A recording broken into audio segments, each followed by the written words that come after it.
Dans cette vidéo, nous allons voir le corrigé des tâches suivantes. Tâche 1, est-ce que vous pouvez vous présenter? Tâche 2, je suis votre voisin. Vous venez d'emménager, vous connaissez mal le quartier.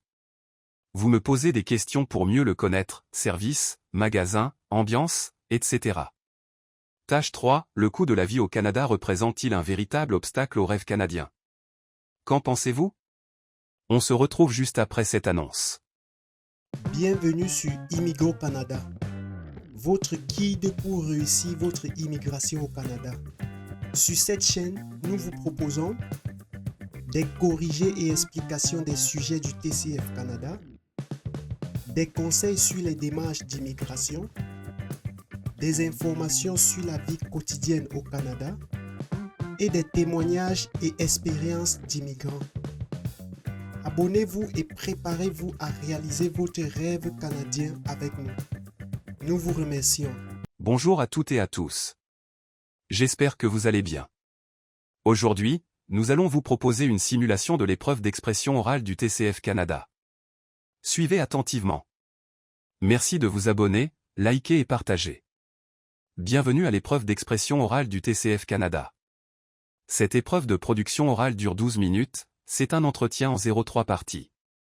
Vous aurez 2 minutes pour vous préparer avant le début de la deuxième partie. L'entretien est enregistré.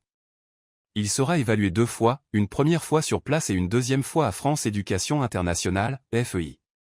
À tout moment, vous pouvez me faire répéter ou reformuler un mot ou une question. Attention! Une fois l'enregistrement commencé, il ne pourra plus être stoppé. Avez-vous des questions? Oui monsieur, comment saurais-je que les 2 minutes sont terminées? Je vous dirai de commencer. Nous commençons. Voici la première tâche. Cette partie de l'épreuve dure 2 minutes. Est-ce que vous pouvez vous présenter? Bonjour. Je m'appelle Grace Mbuyi, j'ai 33 ans et je suis congolaise. Je vis à Kinshasa, la capitale de la République démocratique du Congo. Après avoir terminé mes études secondaires au lycée Bozangani, j'ai poursuivi mes études à l'Université protestante au Congo, UPC, où j'ai obtenu un diplôme en gestion des affaires en 2014. Depuis cette date, j'ai exercé en tant que chef de projet dans plusieurs entreprises, en participant à la mise en œuvre de projets dans les domaines de l'agriculture et des infrastructures communautaires. En dehors de ma vie professionnelle, je suis passionnée par la lecture, surtout les livres de développement personnel. J'aime aussi jouer au tennis de table quand j'ai un peu de temps libre. Ma couleur préférée est le violet. Je suis une personne dynamique, motivée et engagée, et j'aime travailler en équipe pour atteindre des objectifs communs. Je suis également très impliquée dans le bénévolat, notamment dans des actions éducatives pour les enfants défavorisés. Je suis mariée à Patrick Mbuyi, mon mari bien-aimé. Notre union repose sur l'amour, la confiance, et un respect profond l'un envers l'autre. Ensemble, nous nourrissons le projet d'immigrer au Canada afin de poursuivre nos carrières et d'offrir à notre future famille de meilleures opportunités. Je vous remercie. À présent, nous passons à la tâche 2. Cette tâche dure 5 minutes 30 secondes au total. Vous allez recevoir un sujet. Vous devez me poser des questions pour obtenir des informations. Vous avez 2 minutes pour préparer l'entretien. Vous êtes autorisé à prendre de courtes notes si vous le souhaitez. Tenez cette feuille de brouillon. Vous ne devez pas écrire sur le sujet. C'est vous qui parlez en premier et c'est vous qui conduisez la conversation. L'entretien doit durer 3 minutes 30 secondes. Vous pouvez demander plus de précision ou faire répéter des informations. Je vous lis le sujet. Je suis votre voisin. Vous venez d'emménager, vous connaissez mal le quartier. Vous me posez des questions pour mieux le connaître, service, magasin, ambiance, etc. Vous avez 2 minutes de préparation.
Vous pouvez commencer. Bonjour chère voisine, je viens d'emménager et j'aimerais vous poser quelques questions pour mieux appréhender mon nouvel environnement. Pouvez-vous me décrire brièvement l'atmosphère et l'ambiance générale du quartier? Le quartier est animé et convivial, avec une ambiance familiale et une communauté accueillante. Quels sont les principaux commerces, services et équipements de proximité, supermarchés, pharmacies, postes, banques, etc.? On y trouve plusieurs supermarchés, une pharmacie, un bureau de poste, et des banques, tous accessibles à pied. Y a-t-il des lieux de restauration que vous me conseilleriez particulièrement?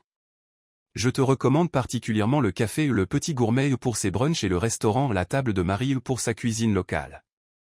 Existe-t-il des espaces verts, des parcs ou des lieux de promenade agréables à proximité? Il existe plusieurs parcs, comme le parc central, idéal pour se promener et se détendre, ainsi que des jardins communautaires. Quelles sont les activités culturelles, sportives ou de loisirs accessibles dans le quartier, cinéma, bibliothèque, salle de sport, etc.? Le quartier dispose d'un cinéma, d'une bibliothèque municipale, et d'une salle de sport offrant divers cours. Connaissez-vous des associations ou des événements communautaires auxquels il serait intéressant de participer? Il y a plusieurs associations locales, et des événements communautaires comme des marchés artisanaux et des fêtes de quartier tout au long de l'année. Quels sont les principaux moyens de transport pour se déplacer facilement et leur fréquence? Les transports en commun incluent des bus fréquents et une ligne de tramway, avec des passages toutes les 10 à 15 minutes.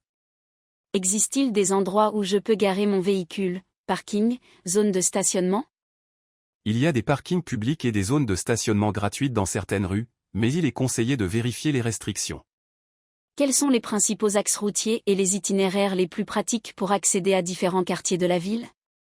Les principaux axes routiers sont la rue principale et l'avenue du Parc, qui permettent un accès facile aux autres quartiers de la ville. Y a-t-il des lieux ou des personnes à éviter dans le quartier pour des raisons de sécurité?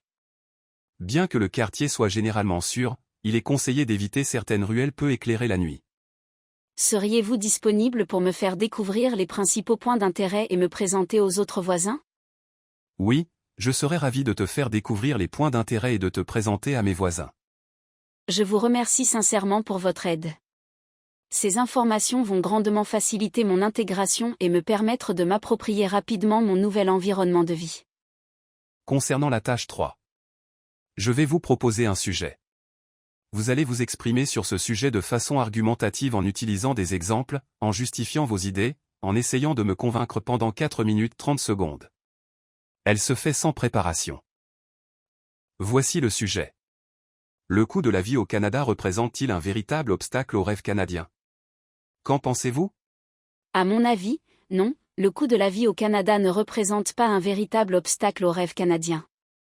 C'est vrai qu'il est plus difficile aujourd'hui de réaliser certains objectifs comme acheter une maison ou épargner rapidement, mais le rêve canadien reste possible, surtout avec de la volonté, une bonne organisation et le soutien que le pays met en place pour ses citoyens.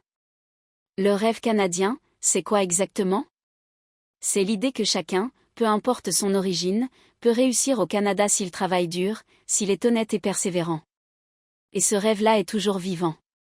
Même si les loyers ou les prix des aliments ont augmenté, le Canada continue d'offrir des opportunités réelles pour progresser, se former, créer un projet ou offrir une vie meilleure à sa famille.